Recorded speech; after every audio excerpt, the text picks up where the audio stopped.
एक राजा के विशाल महल में एक सुंदर वाटिका थी जिसमें अंगूरों की बेल लगी थी। वहां रोज एक चिड़िया आती और मीठे अंगूर चुन चुन कर खा जाती और अधपके और खट्टे अंगूरों को नीचे गिरा देती। माली ने चिड़िया को पकड़ने की बहुत कोशिश की पर वह हाथ नहीं आई। हताश होकर एक दिन माली ने राजा को यह बात बताई। यह सुनकर राजा बहुत आश्चर्यचकित हुए। उन्होंने चिड़िया को सबक सिखाने की ठान ली और वाटिका में छुपकर बैठ गए। जब चिड़िया अंगूर खाने आई तो राजा ने तेजी दिखाते हुए इस चिड़िया को पकड़ लिया।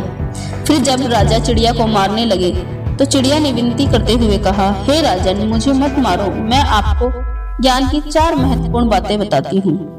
राजा ने कहा, समय बर्बाद मत करो मेरा, जो कहना है जल्दी कहो। चिड़िया बोली, हे राजन, सबसे पहले तो हाथ आए शत्रु को कभी मत छोड़ो।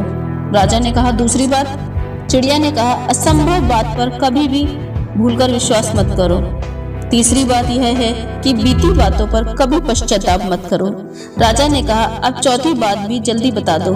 इस पर चिड़िया बोली, चौथी बात बहुत गुणमयी और रहस्यमयी है, मुझे जरा ढीला छोड़ दो क्योंकि मेरा दम घुट रहा है, मुझे कुछ सांस लेनी है। चिड़िया की यह बात सुन जैसे ही राजा ने अपना हाथ ढीला किया, चिड़िया उड़कर एक डाल पर बैठ गई और बोली, मेरे पेट में 2 हीरे हैं। यह सुनकर राजा पश्चाताप में डूब गए। राजा की हालत देखकर चिड़िया बोली, हे राजन, ज्ञान की बातें सुनने और पढ़ने से कुछ लाभ नहीं होता, उस पर अमल करने से होता है। आपने मेरी बात नहीं मानी, मैं आपकी शत्रु थी, फिर भी आपने पकड़कर मुझे छोड़ दिया। मैंने यह असंभव बात कही कि मेरे पेट में 2 हीरे हैं, फिर भी आपने उस पर भरोसा कर लिया।